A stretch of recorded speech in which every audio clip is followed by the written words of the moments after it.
Hello बच्चों, कैसे हो सभी। होप आप सभी ठीक होंगे। तो जैसा कि आप सभी जानते हैं, मेरा नाम है प्रशांत और आप और हम मिलकर पढ़ रहे हैं केमिकल काइनेटिक्स। ठीक है जी। तो लास्ट लेक्चर में हमने कहां तक देख लिया था? हमने देख लिया था कि एवरेज रेट कैसे निकालते हैं। ठीक है जी। हमने किसी over a time period rate निकालना सीखा था कि थ्योरेटिकली रेट को कैसे निकाल सकते हैं, थ्योरेटिकली कैसे एक्सप्लेन कर सकते हैं रेट को, उसका फॉर्मूला क्या होगा या उसका मैथमेटिकल एक्सप्रेशन क्या होगा, कब, जब वो ओवर अ टाइम पीरियड दिया हो। ठीक है जी। ओवर अ टाइम पीरियड हमने सीखा था। इसके बाद आज जो हम सीखने जा रहे हैं वो बहुत इंपॉर्टेंट है। ठीक है जी। तो ये क्या है? ये लगभग वैसा ही है, बहुत आसान है। ठीक है जी। तो इसमें क्या करना है, हमें सबसे पहले देखना है, जैसे कि आपने पहले आप इसका एक एग्जांपल लीजिए, फिर आप समझेंगे कि हमें क्या देखना है। जैसे कि हमने देखा होगा कि जैसे गाड़ी चलती है तो हम ये देखते हैं, मान लीजिए कोई गाड़ी किसी टाइम पीरियड में कुछ ट्रेवल करती है, जैसे मान लीजिए फॉर 2 आवर्स में 130 किलोमीटर। ये एग्जांपल हमने कल भी लिया था। ठीक है जी। तो हम उसकी स्पीड निकालते हैं, एवरेज स्पीड, हम इसकी स्पीड निकालते हैं, average speed that is equal to total distance upon total time.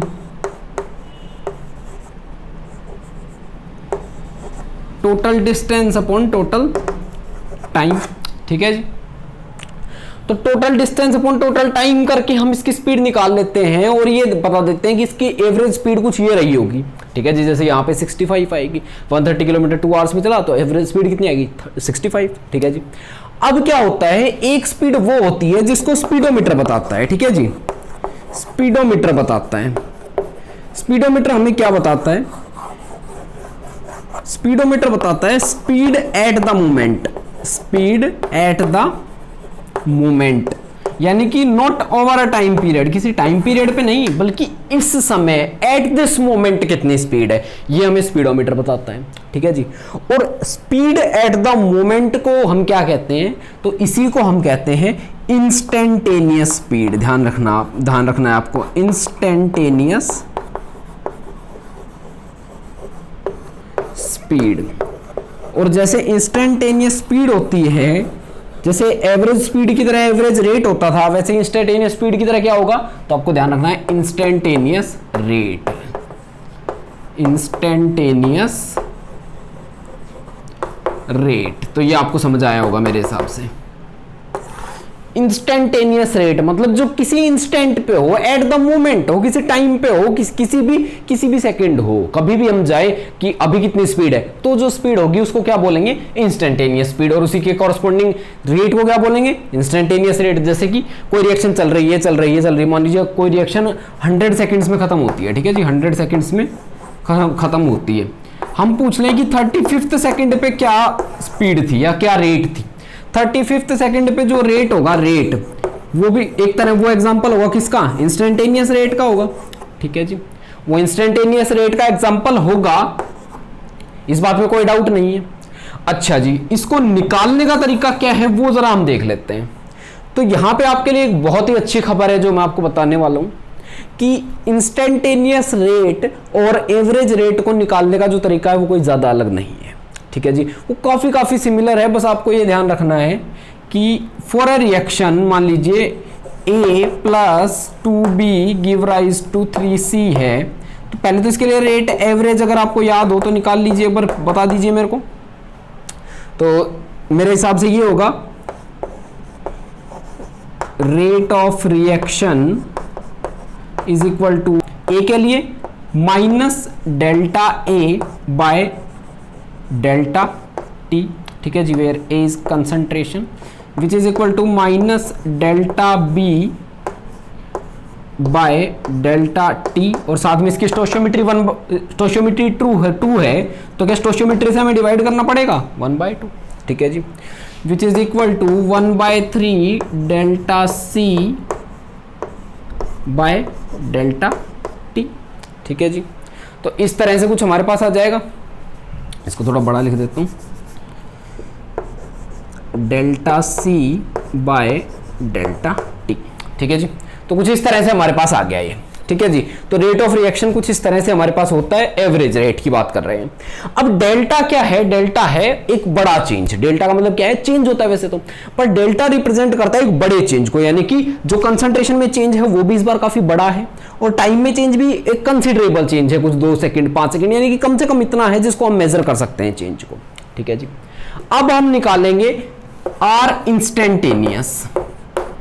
अब आर इंस्टेंटेनियस में क्या होता है कि जो टाइम का चेंज है वो बहुत बहुत छोटा होता है, यानी कि क्योंकि हमने क्या कहा है, एकदम से गए और कहा अभी बता दो, कि अभी बता दो एट द मोमेंट, यानी कि जो डेल्टा टी यानी कि चेंज इन टाइम होगा इस बार वो क्या होगा? बहुत बहुत छोटा होगा, बहुत छोटा, यानी कि लगभग 10 to 0, यानी कि आर इंस्टेंटेनियस में क्या होता है? डेल्टा टी 10 to क्या होता है? 0, यानी कि डेल्टा टी लगभग 0 होता है, और इसलिए उसको डेल्टा टी ना लिख के हम क्या लिख देते हैं? हम उसको लिख देते हैं डी टी।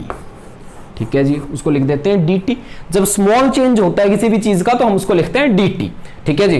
तो यहां पे अगेन रेट ऑफ रिएक्शन क्या आ जाएगी? आर ओ आर लिख रहा हूं।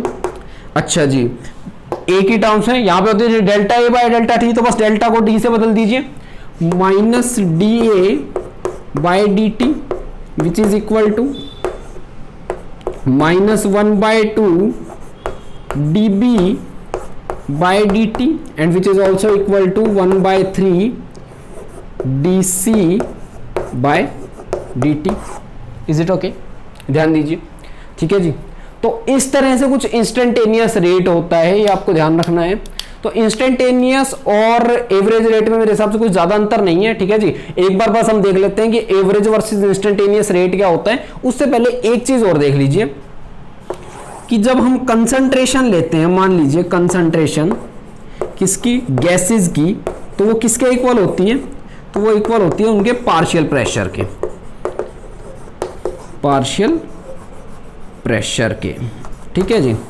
अब आपको क्या ध्यान रखना है कि इस सब में जब हम concentration of A, concentration of B, concentration of C लिख रहे हैं, जहां पे अगर ए बी या सी में से कोई भी कंपोनेंट गैस होता तो हम क्या करते? इस कंसंट्रेशन की बजाय उसका प्रेशर लिख देते। ठीक है जी, उसका पार्शियल प्रेशर लिख देते। बस इतना ही जानना है हमें। तो इसको देख लीजिए, नोट कर लीजिए, इसका स्क्रीनशॉट ले लीजिए और इसको मिटाते हैं और चलते हैं आगे।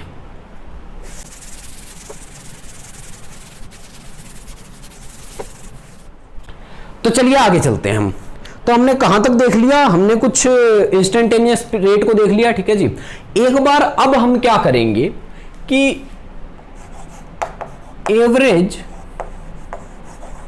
वर्सेस इंस्टेंटेनियस रेट हम निकाल लेंगे। इंस्टेंटेनियस रेट हम निकाल लेंगे। ठीक है जी। Average versus instantaneous rate. अच्छा जी, तो क्या ये रिएक्टेंट और प्रोडक्ट दोनों के टर्म्स में निकाला जा सकता है? बिल्कुल निकाला जा सकता है। तो रिएक्टेंट और यहां पे हम करेंगे प्रोडक्ट। ठीक है जी।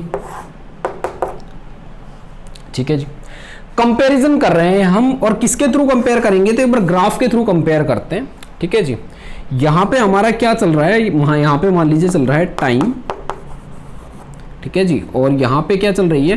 तो कंसंट्रेशन का किस चीज की? क्योंकि रिएक्टेंट की टर्म में देख रहे हैं तो ऑफ रिएक्टेंट्स। ठीक है जी। रिएक्टेंट्स की टर्म कंसंट्रेशन चल रही है। अब रिएक्टेंट की कंसंट्रेशन क्या होगी? तो जब रिएक्शन शुरू नहीं होगी उस समय पे, जब शुरू नहीं हुई होगी रिएक्शन उस समय पे तो मैक्सिमम रही होगी, और धीरे धीरे क्या होती जाएगी? जैसे जैसे रिएक्शन चलती जाएगी वैसे वैसे कंसंट्रेशन कम होती जाएगी। ठीक है जी। तो आइए एक बार उसी तरह से कुछ ग्राफ बनाते हैं। मान लीजिए यहां पे थी रिएक्टेंट की कंसंट्रेशन R0। ठीक है जी, दैट इज मैक्सिमम। अब जैसे जैसे रिएक्शन चलती जाएगी वैसे वैसे कम होती जाएगी। ठीक है जी, कम होती जा रही है। टाइम इधर से इधर बढ़ रहा है, यानी इधर से इधर रिएक्शन चल रही है। अब अगर मैं आर एवरेज की बात करूं, आर एवरेज की बात करूं, ठीक है जी, तो वो क्या होती है? Delta R bye delta T. ठीक है जी। डेल्टा आर निकालने के लिए हमें क्या करना पड़ेगा? एक टाइम पीरियड पे आर की वैल्यू लेनी पड़ेगी। दैट इज, मान लीजिए टाइम पीरियड है T1 से T2, तो ये कुछ टाइम था T1, ये कुछ टाइम था T1, और यहाँ पे कुछ टाइम था T2। ठीक है जी। यहाँ पे कुछ टाइम T1 था और यहाँ पे T2 था। तो T1 के कॉरस्पॉन्डिंग जो रिएक्टेंट की कंसंट्रेशन होगी उसको हम क्या बोल देंगे, उसको हम बोल देंगे R1, ठीक है जी। T2 के कॉरस्पॉन्डिंग जो कंसंट्रेशन होगी उसको हम क्या बोल देंगे, तो उसको बोल देंगे R2, ठीक है जी। तो जो डेल्टा R आ जाएगा वो क्या आ जाएगा हमारे पास, अच्छा इसके आगे क्या माइनस लगेगा क्योंकि रिएक्टेंट है तो माइनस लगेगा, माइनस, ठीक है जी। तो माइनस आगे, इसके बाद R2 minus R1 divided by T2 minus T1, ठीक है जी। इसमें मेरे अकॉर्डिंग कोई डाउट नहीं होगा आपको, ठीक है जी। तो इस तरह से कुछ हो जाएगी। अब मान लीजिए सिमिलरली एक बार हम प्रोडक्ट का देख लेते हैं। प्रोडक्ट की कंसंट्रेशन क्या होगी, जैसे जैसे टाइम बढ़ेगा वैसे वैसे इधर से इधर क्या चल रहा है, टाइम चल रहा है, टाइम इधर से इधर बढ़ रहा है टाइम, और इधर से इधर क्या चल रही है, कंसंट्रेशन अगेन किसकी, यहाँ पे प्रोडक्ट की चलेगी, ठीक है जी। अच्छा प्रोडक्ट क्या होगा, शुरू में तो होगा ही नहीं, जब रिएक्शन शुरू हुई होगी यानी कि टाइम जीरो रहा होगा, जब तो प्रोडक्ट रहा ही नहीं होगा। धीरे धीरे प्रोडक्ट का बनना शुरू होगा और धीरे धीरे वो बनेगा। तो ये लीजिए, ठीक है जी। अब इस पे भी अगेन वही करते हैं हम, T1 से लेके T2 तक टाइम निकाल लेते हैं और कुछ इसके कॉरस्पॉन्डिंग जो कंसंट्रेशंस आएंगी वो आ जाएंगी P1 and P2। So sorry, rate will be equal to delta P by delta T। Is it okay? अब देखिए it will be equal to P2 minus P1 upon T2 minus T1, ठीक है जी। अच्छा तो अब क्या करेंगे, ये तो था क्या इंस्टेंटेनियस स्पीड के लिए, सॉरी एवरेज स्पीड के लिए। अब हम करते हैं इंस्टेंटेनियस के लिए। तो इंस्टेंटेनियस के लिए एक बार मैं दूसरा ग्राफ बना रहा हूं, ठीक है जी। अगेन ये सभी आपको पता है क्या है, सेम ग्राफ है, इधर टाइम है और इधर कंसंट्रेशन है, ठीक है जी। और आपको कोई बोल दे कि इस इंस्टेंट टी पे निकालो, अब इंस्टेंटेनियस रेट निकाल रहे हैं, तो आपको कोई बोल दे कि इस इंस्टेंट टी पे निकालो यानी कि इस टाइम टी पे निकालो, तो आप कैसे करेंगे चलिए देखते हैं। इस टाइम टी पे आपको कोई बोल दे तो हम क्या करेंगे, अब इस टी के कॉरस्पॉन्डिंग तो ए की वैल्यू आएगी, ए की वैल्यू आएगी रिएक्टेंट की, मान लीजिए आर, ठीक है जी। अब हमें इसी पॉइंट पे और क्या निकालना है, तो रेट इज इक्वल टू हमारे पास क्या होता है, minus D R by D T होता है हमारे पास रेट, ठीक है जी। अच्छा अब ये तो एक पॉइंट ही है, डी आर यानी चेंज इन आर कैसे निकालने, तो चेंज इन आर या D R by D T निकालने का तरीका क्या होता है कि इस पॉइंट पे हम एक टेंजेंट ड्रॉ करेंगे। ये लीजिए एक टेंजेंट ड्रॉ कर दिया और उस टेंजेंट को क्या फॉर्म कर, उस टेंजेंट से फॉर्म कर लेंगे एक सर्कल, ठीक है जी। इस टेंजेंट का जो स्लोप होगा, इस टेंजेंट का जो स्लोप होगा वही इस पॉइंट के इक्वल होगा, ठीक है जी। वही इस पॉइंट पे किसके इक्वल होगा, रेट के इक्वल होगा इस टेंजेंट का स्लोप। स्लोप कैसे निकालेंगे, तो ध्यान दीजिए स्लोप क्या होता है, तो स्लोप होता है टेंजेंट थीटा के बराबर, ठीक है जी। टेंजेंट थीटा के बराबर होता है और टेंजेंट थीटा क्या होता है, तो परपेंडिकुलर अपॉन बेस, ठीक है जी। टेन थीटा किसके इक्वल होता है, परपेंडिकुलर अपॉन बेस के। तो परपेंडिकुलर क्या है, ये वाला हिस्सा, दैट इज ये देखिए ये और ये, इसके बीच की जो कंसंट्रेशन है ये वाला हिस्सा, एंड बेस क्या है ये, तो ये जो टाइम वाला हिस्सा है, तो ये जो हिस्सा आएगा ये हमारा आ जाएगा डी आर और ये आ जाएगा डी टी, ठीक है जी। और ये इक्वल हम वैल्यू रख देंगे minus D R by D T. तो ये जो हिस्सा है हमारा ये तो हमारा क्या है, तो ये तो हमारा डी टी है और ये हमारा हिस्सा क्या है, तो ये डी आर है, ध्यान रखना है आपको, ठीक है जी। अब यहां पे क्या करेंगे, ये देखिए, ये लीजिए, ये यहां पे है टाइम और यहां पे है कंसंट्रेशन, ठीक है जी। और मान लीजिए कुछ इस पॉइंट टी पे हमें निकालना है, ठीक है जी। ये टाइम टी है, हम क्या करेंगे इस पे एक स्लोप बना देंगे, ठीक है जी। और उस स्लोप से क्या बना लेंगे, एक ट्रायंगल बना लेंगे, ठीक है जी। उस स्लोप से एक ट्रायंगल बना लेंगे।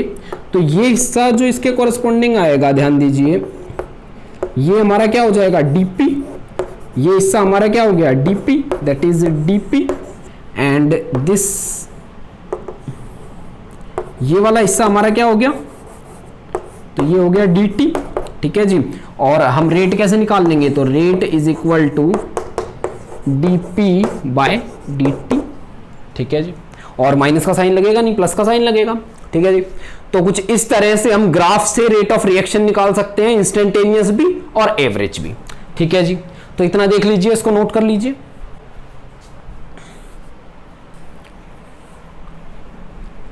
तो आज के लेक्चर में इतना ही करते हैं। हमने आज क्या सीखा? हमने सीखा कि इंस्टेंटेनियस रेट कैसे निकालते हैं और ग्राफ से एवरेज और इंस्टेंटेनियस रेट को हम कैसे निकाल सकते हैं, ठीक है जी। तो नेक्स्ट लेक्चर में हम क्या सीखेंगे? नेक्स्ट लेक्चर में हम experimental way of expression of क्या, रेट ऑफ रिएक्शन निकालेंगे, एक्सपेरिमेंटल वे निकालेंगे रेट ऑफ रिएक्शन को एक्सप्रेस करने का, ठीक है जी। तो आज के लेक्चर में बस इतना ही, तो मिलते हैं नेक्स्ट लेक्चर में। तब तक के लिए खुश रहिए, पढ़ते रहिए और देखते रहिए PRVV एकेडमी। Thank you.